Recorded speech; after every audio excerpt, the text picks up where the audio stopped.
Welcome, everybody. My name is Lisa Borders, and I have the privilege of serving as a global board member for Operation Hope. But today it is both my privilege and a pleasure to welcome Kristin Groos Richmond to speak with us. I'm going to moderate a conversation between us. She is the CEO and chairman of Revolution Foods. What? You haven't heard of Revolution Foods? Well, just wait. Kristin's going to tell us all about it. Ready to join me? Let's go. Kristin, welcome. So delighted to have you with us. Thank you so much, Lisa. It's a real honor to have this discussion with you.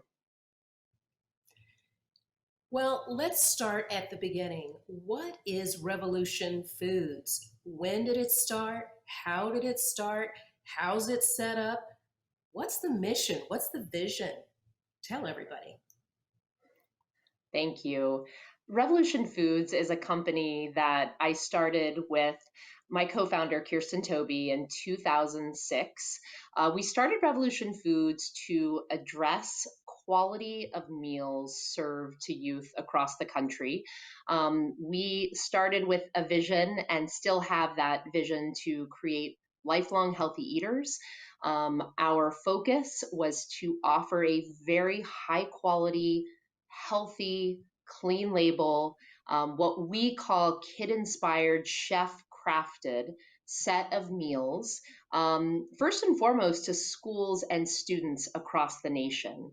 So we've spent our first decade plus designing, producing, and distributing healthy, delicious, just very high quality meals to about 3,000 schools throughout the US. And it's just our honor to work with the students and families we work with. Now, most of the students and families we work with are students and families who qualify for the free and reduced lunch program. And really the way I describe this is our students are relying on school meals as a primary source of nutrition in their lives. So this is not a nice to have meal or, a sort of if I come to school with a lunch, great. If I get school lunch at school, great. This is not that. This is a primary form of nutrition for the students we serve. And we provide breakfast, lunch, snack, and supper to students across the country all year round. So even in the summertime, we're working with families and students and schools, our wonderful school partners across the country, to provide the whole suite of meal products every day, which, as you can imagine, has a pretty profound impact on nutrition, has a pretty profound impact on how students are set up to learn every day, which Lisa, you mentioned, how were we created? What is our mission? Why were we created? And such a big part of Revolution Foods is driven from the mission that all students deserve a wonderful and healthy start to every day so that they can both succeed in the classroom and outside of the classroom. And that great healthy start can be an amazing lever to provide a great education for students. So we've certainly seen that in the decade plus that we've been serving students and our school partners. No one is more passionate about this than our school partners and our parents who we work with across the country who are working so hard to provide the best opportunity for their students. So that was pre-COVID. I know we'll talk more about post-COVID, but a similar mission and vision of access to quality food for all. Fascinating. I'm from Atlanta. I'm here in my home city. Operation Hope is headquartered here, so we love food in the South. But Yep. I recall reading about your background and your academic training in finance and accounting at Boston College, and then your MBA at UC Berkeley. So you've trained on the left and the right coast. Can Yeah. you tell me what got you started into Revolution Foods? I know it started in 2006 and you had done a lot of work in education before that, but bring us up to speed. Often people think a career follows a straight line trajectory, which we all know is not true. So help us understand your journey, could you? Thank you so much. As you said, I definitely have one of those, as they say, spaghetti resumes. I actually am from Texas. I'm from San Antonio, just a wonderful city, and grew up in San Antonio. As you said, went to the East Coast for part of my education. Started my career in investment banking, which is quite different than being an entrepreneur.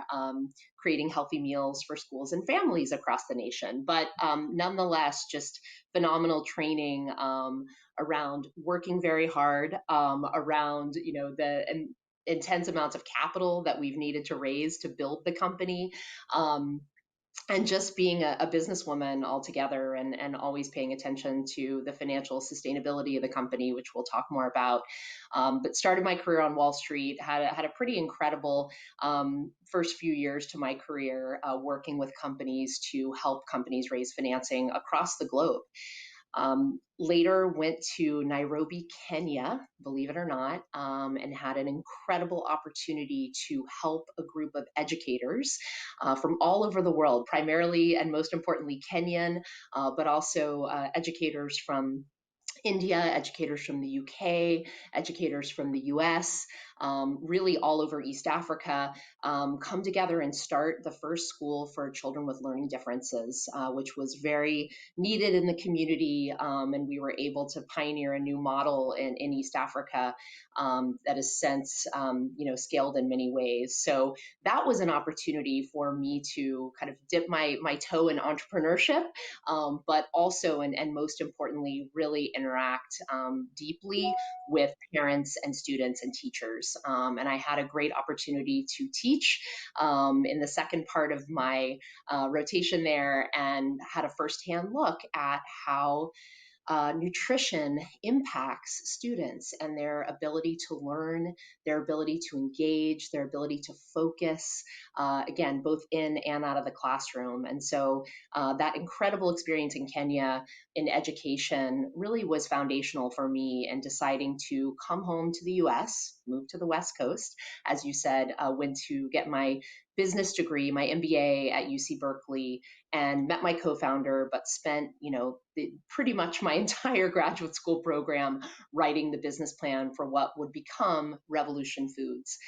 We wrote a business plan that would become a B Corp, and we can talk more about that, but a true social venture and impact focused company, and got our start there. So it was one piece of my career and building on that led me to the next, but always staying in touch, most importantly, with the consumers and families and teachers and principals who we would serve as we built the company. And I think that's been a big part of our success. Fabulous. Well, it sounds like education was a critical piece of this, academic Yeah. education. But then experience, your exposure in Africa was also Mhm. really helpful, right? So the investment banking part of your life, it almost feels like you're picking up diamonds, if you will, and putting them in your pocket and developing skills.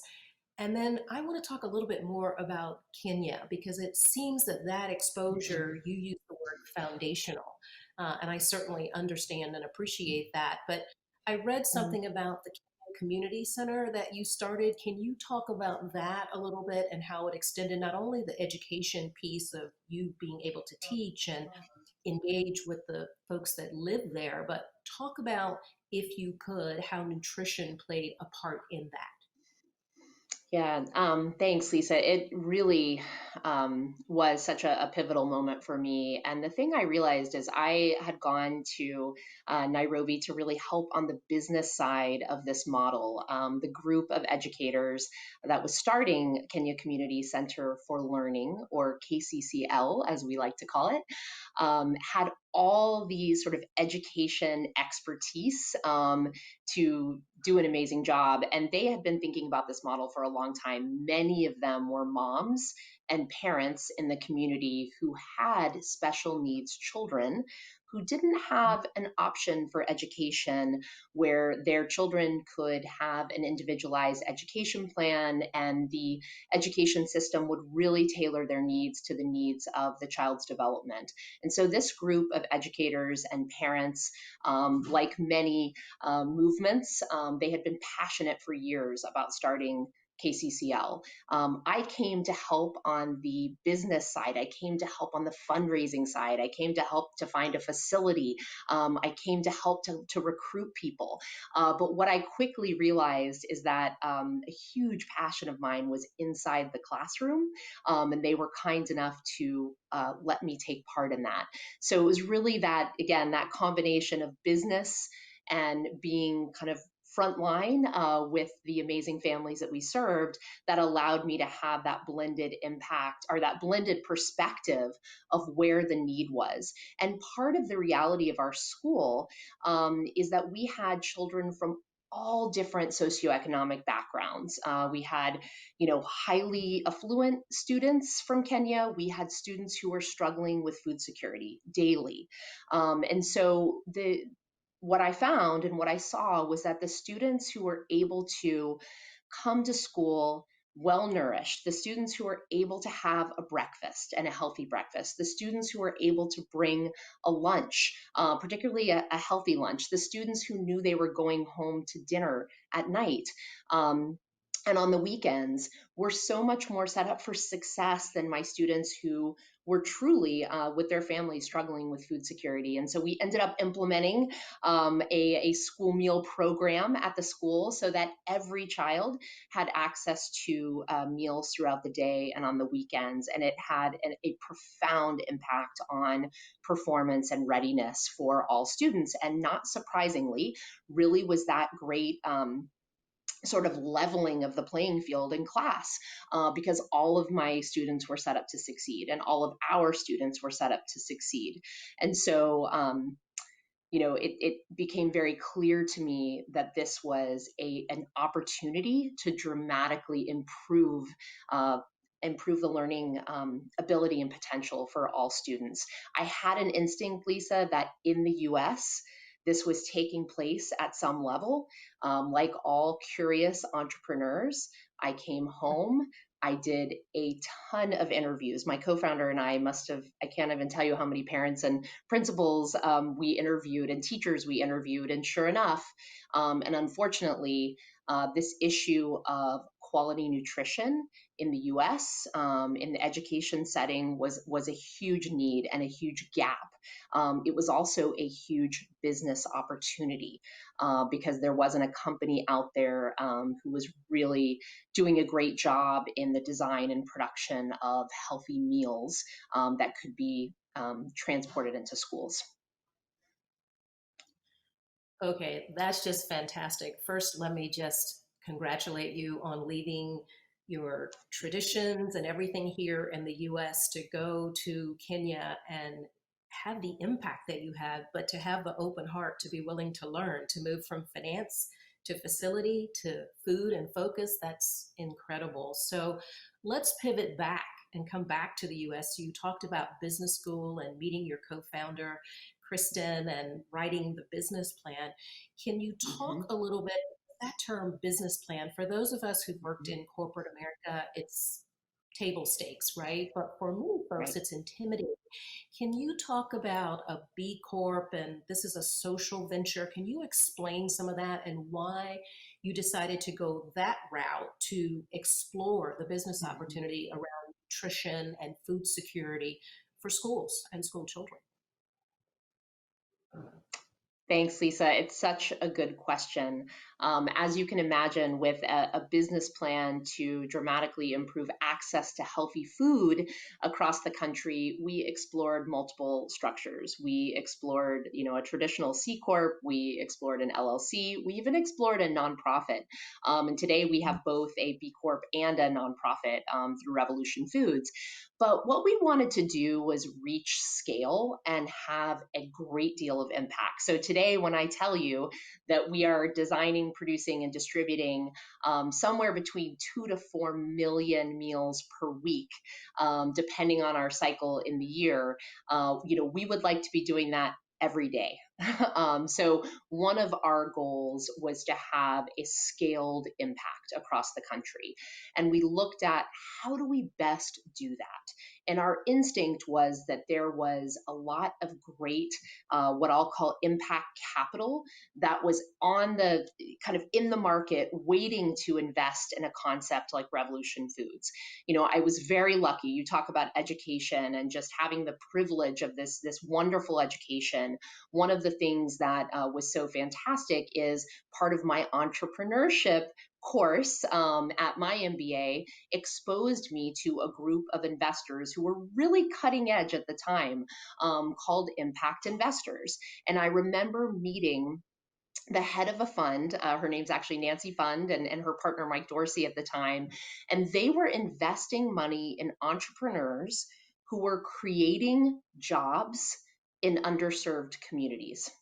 And so the combination of Revolution Foods providing access to healthy meals in some of our most underserved communities, but equally importantly, creating jobs in those communities. Thank you for that. It's fascinating to recognize that it appears you were in the flow of the universe, that you met those people, you had the exposure in business school, and then met those folks who were willing to invest in the type of venture that you were going to put forth, you and Kristin. Can you talk a little bit about how you lead today? You've got this venture. It's been going since 2006. You've scaled it. What size is it today, and how do you lead that organization? What's your style of leadership with all of the colleagues that you have at Revolution Foods? So, my style of leadership is really about leading with what I call straight talk and optimism. So, right now, as you all know, and as we're all experiencing, it's a very volatile environment out there.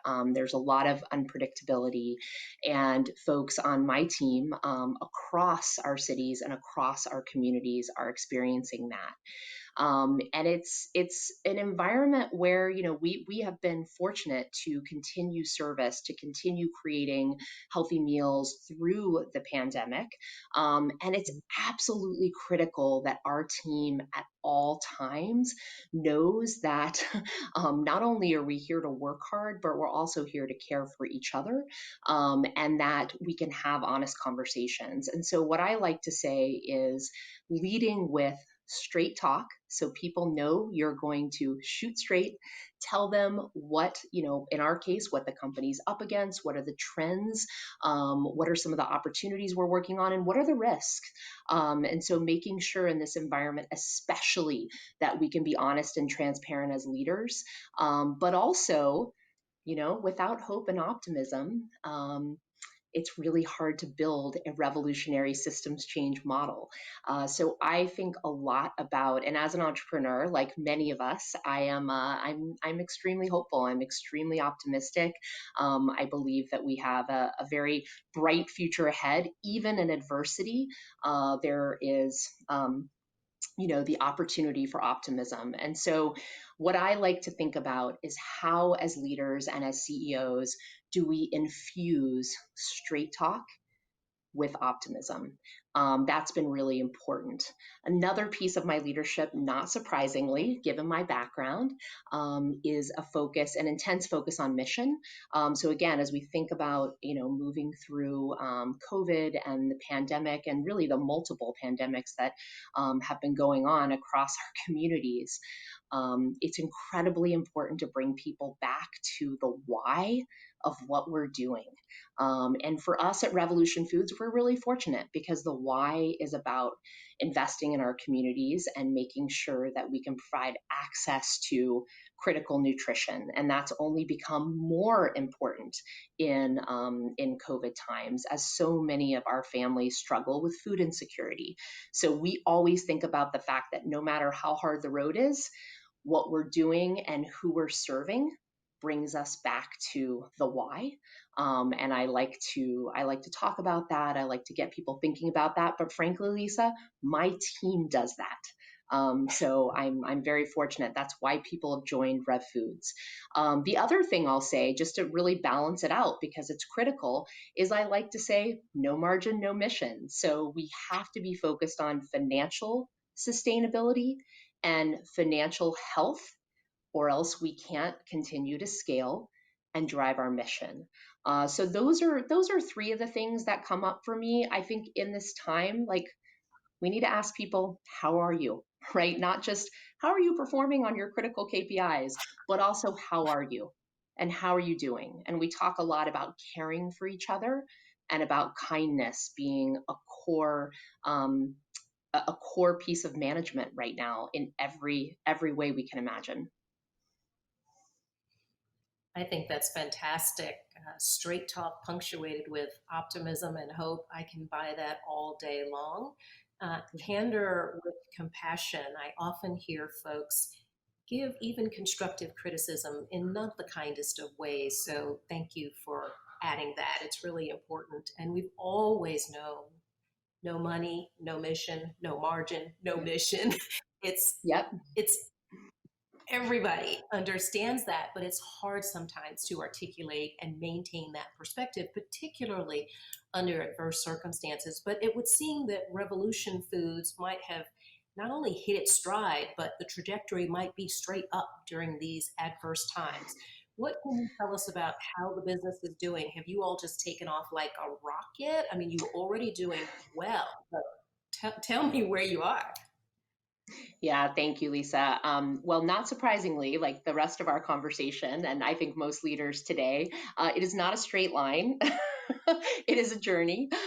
So on March 15th, it was very tenuous. And, we thought to ourselves, wow, schools are shuttering.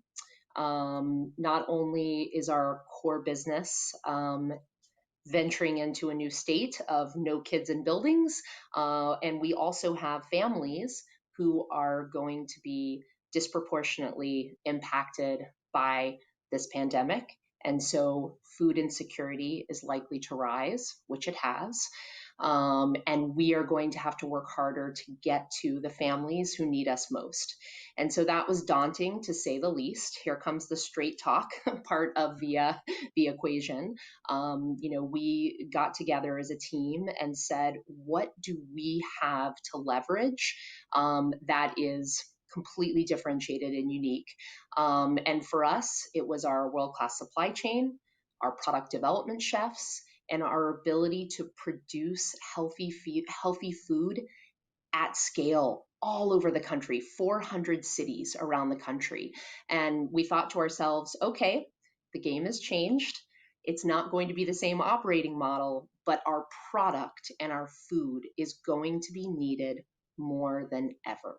And so that is where the team came together, fueled by mission, fueled by job creation and sustainability for our team, and fueled by keeping the business strong. And we pivoted very hard. We pivoted very hard to be able to serve the schools we serve through different community pickup feeding models. We also pivoted into the adult segment, and really proud to say, since March, we've created and distributed about 40 million healthy meals, of which 50% have been served to adults, families, particularly families who are out of work, families who might be homebound, families struggling with COVID, seniors, and in some case, homeless populations. And we've also talked to employers who are looking to provide a new benefit for their employees with affordable meals. So it's been a mosaic of a solution, but proud to say that we've responded. We've responded, and we continue to respond with our core competencies and our unique capabilities.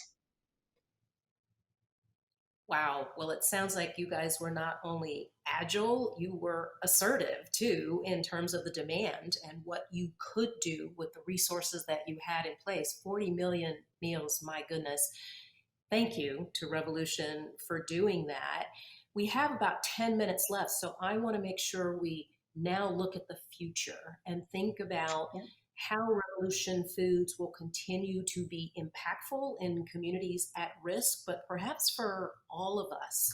What would you tell communities that are currently or today at risk about Revolution Food and how food connects us? Yeah. Well, so food is just an amazing connector, as we know. I mean, we have focused long and hard, not only on food access, but on culturally relevant design of food. That has been a really important part of what we do, so that we can make sure that our food not just represents healthy food, but also represents food that kids and families are going to love. So food is a huge connector, and it's a huge piece of cultural identity across the board for communities.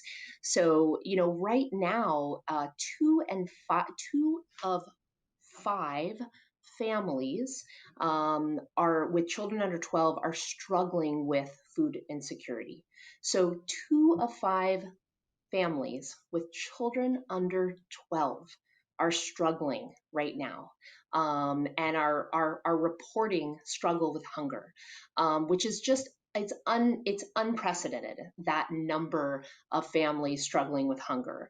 So the time has never been more important right now in our nation to come together and make sure that we have a solution to feed families. I mean, so many of the folks, Lisa, who might have been on the edge, living paycheck to paycheck, many of our families are essential workers, have either, one part of the family has lost a job, both parents have lost a job, and families are struggling. And so it's a time to come together as a community. And I will say, again, optimism in the face of adversity. Some of our local leadership have just risen to amazing heights to serve the community. And as many of us have read, schools specifically have done more for feeding communities than almost anyone out there. So it's been an amazing time to work with our school leaders, but an absolutely critical time. Wow. Well, we are just so fortunate to have had this opportunity to spend this time with you today. I am grateful on behalf of Operation Hope and, frankly, all of the students and all of us that you are helping to serve. What would you say if you were talking to anyone and talking about food insecurity, how they could Mhm. help? Did not know the statistics about 2 out of 5 children. I had no idea. So you are educating and enlightening all of us as you speak. But if there were an opportunity for us to help in some way, all of us can't start Revolution Foods tomorrow, but how could we help in a situation like this? Yeah, I think there are a few things. I mean, one is there are some amazing organizations doing work. So if you're part of a local community and you have children in school, and you're not part of the free and reduced lunch program, please look into that and understand how you can help other families who need access to meals through this program. There are often ways to donate. There are often ways to distribute those meals in a safe way. There are ways to sort of get the community together to support weekend meals for families, all kinds of things that have been just really game changing during COVID, but also outside of COVID. I think if you are not connected directly to schools in your community, maybe you have older kids, maybe you have no children. One of the things that is a wonderful way to go is to look at organizations like World Central Kitchen and Jose Andres and the work that they're doing, or Red Cross, Feeding America, and donate and support those organizations. Support your local food bank. I mean, these folks are working around the clock, and they have been working around the clock since March to make sure that everyone has access to a meal, and certainly reach out to Revolution Foods. We are here to serve, as I mentioned, not just schools in the community, but also the broader adult and family and senior community, and would love to be a resource for your city and your state programs. Thank you so much for that. As I think about all that Revolution Foods is bringing to the table, I want to thank you and Kristin, your co founder, for the work that you all have done, the gap that you've seen in the community, and your willingness to take the initiative to step in and help fill that gap. We often think about food as sustenance and we eat and take it for granted. And you have given us an entirely different perspective on what could be and what will be if all of us step in and help, whether it was your education, your exposure, your experience, or the expertise you have developed. We are grateful that the package has come together. So, on behalf of Operation Hope, let me thank you for spending this time with us today.